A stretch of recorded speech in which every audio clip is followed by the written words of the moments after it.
Hey everyone, it's Deanna. Today, we're diving into a creepy crime story. Stick around for the chilling details. A woman asserting that she was a divine messenger sent by God to mete out punishment to pedophiles has been handed a life sentence with no possibility of parole. This verdict comes in connection with the murders of two of her boyfriends, whose remains were discovered scattered on her farm in New Hampshire. Born in 1958 as Sheila LaBarre, formerly Bailey, she spent her early years in Fort Payne, Alabama, alleging that she suffered physical and sexual abuse during her childhood, primarily at the hands of her father. In 1976, she graduated from Fort Payne High School. Subsequently, Sheila faced numerous unsuccessful marriages and experienced a period of mental health struggles, leading to her admission to a psychiatric facility in the early 1980s following a suicide attempt. Her husband at the time, Ronnie Jennings, reported that her mood swings could escalate into violent episodes, fueled by her fears that they might eventually lead to criminal acts. In 1987, she relocated to Epping, New Hampshire, where she cohabited with the local chiropractor, Wilfred Bill LaBarre. Adopting his last name, Sheila LaBarre resided with him until his death in 2000. Following his demise, she inherited his entire estate, asserting the status of his common-law wife. During her youth, Sheila LaBarre experienced an accident that resulted in her slipping into a coma. According to her account, during this period, she claimed to have died and described a surreal experience of finding herself seated at a table with several men sporting long beards. She insisted that one of these figures was God, who conveyed to her that her earthly mission was not yet fulfilled. Supposedly, she returned to her life with a directive to eliminate pedophiles and individuals she perceived as perverts, reminiscent of those who had harmed her during her childhood. At the age of 49, residing in Epping, LaBarre was reported to be grappling with a mental illness, and her defense contended that the murders were a manifestation of this condition. The defense team argued that LaBarre was a delusional individual who harbored a belief that every man in her life was a pedophile, casting herself in the role of an avenging angel. Conversely, the prosecution asserted that she was a crude, manipulative, cruel, and vindictive woman who engaged in violent outbursts against the men she dated. While it is widely acknowledged that pedophiles are reprehensible individuals who should be held accountable, Kenneth, Countie, and Deloge, in the eyes of Sheila LaBarre, were wrongly accused. Their innocence, however, did not spare them from the torment and tragic fate they faced. In Sheila LaBarre's distorted perspective, their guilt or innocence seemed inconsequential, as she seemingly derived pleasure from torturing and ultimately murdering them. Described as a sadist and labeled a purebred hellbeast, LaBarre's actions reflect a disturbing and cruel nature. At the age of 24, Kenneth Countie encountered LaBarre through a personal ad in February 2006.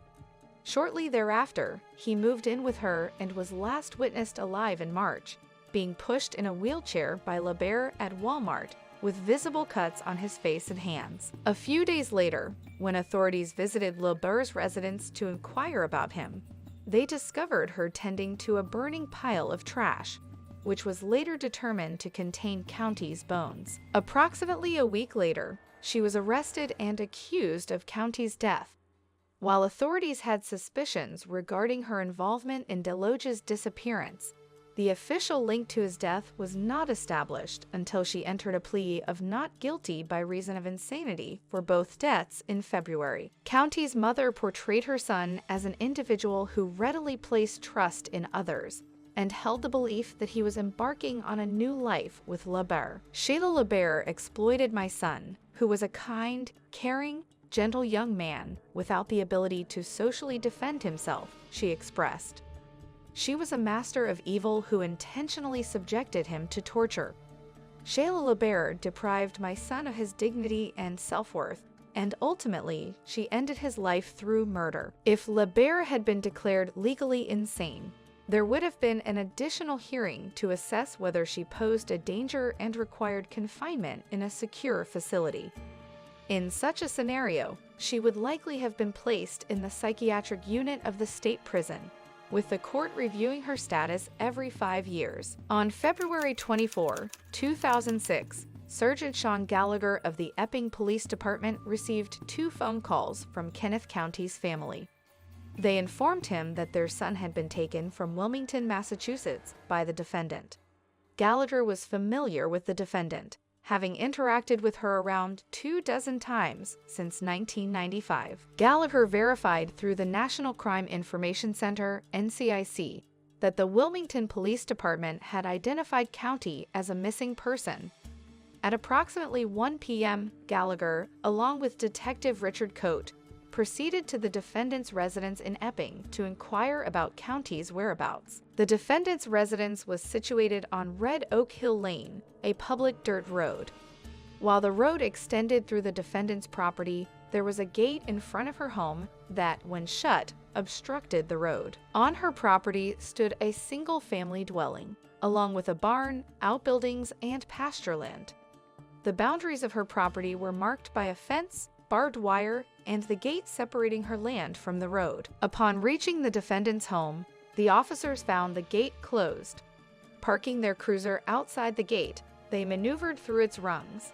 They approached the door and engaged in conversation with the defendant through a window. Gallagher inquired about Countie's presence, to which the defendant initially denied. However, upon mentioning the NCIC report from Wilmington, she admitted that Countie was indeed there. Gallagher requested to see Countie to ensure his well-being, but the defendant initially resisted, claiming he was naked in the bathtub. Eventually, she left the window, bringing Countie to the door. Gallagher noted that Countie seemed fine and asserted that he was there voluntarily. Despite the defendant's initial reluctance, she eventually instructed the officers to leave her property, and they complied. On February 26, 2006, the defendant placed 3 phone calls to Gallagher, asserting that the police had no authority to enter her property. She requested a copy of the NCIC report that identified Countie as a missing person and issued a threat to sue anyone who trespassed onto her property in the future. On March 22, 2006, the defendant contacted Gallagher to express her displeasure about being labeled a suspicious person in his report regarding the Walmart incident. During this conversation, she also informed him that Countie had departed from her residence. The following day, Countie's mother reached out to Gallagher, expressing her concern. She mentioned that the defendant had stated that Countie was no longer residing with her, and given his mental challenges since birth, she was worried because he typically stayed in contact. In response, Gallagher and Coate attempted to reach the defendant multiple times, leaving messages in an effort to ascertain Countie's whereabouts. At around 1 a.m. on March 24, 2006, the defendant contacted Gallagher and disclosed that Countie had left. During the call, she played a recorded tape for Gallagher.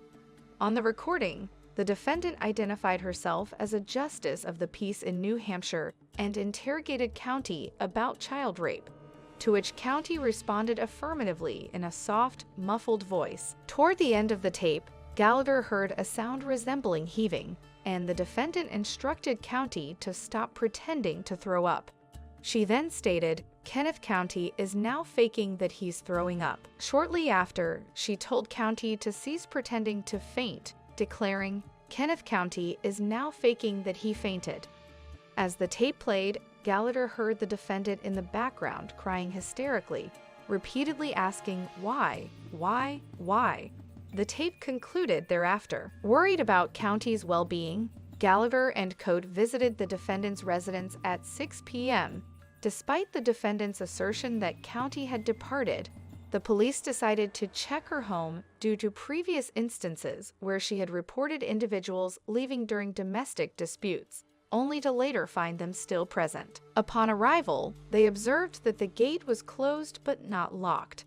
The house appeared dark, with all of the defendant's vehicles parked in her yard. From outside the gate, Gallagher noticed a burned mattress in the front yard. Gallagher and Coate proceeded to climb through the rungs of the gate and approached the house on foot.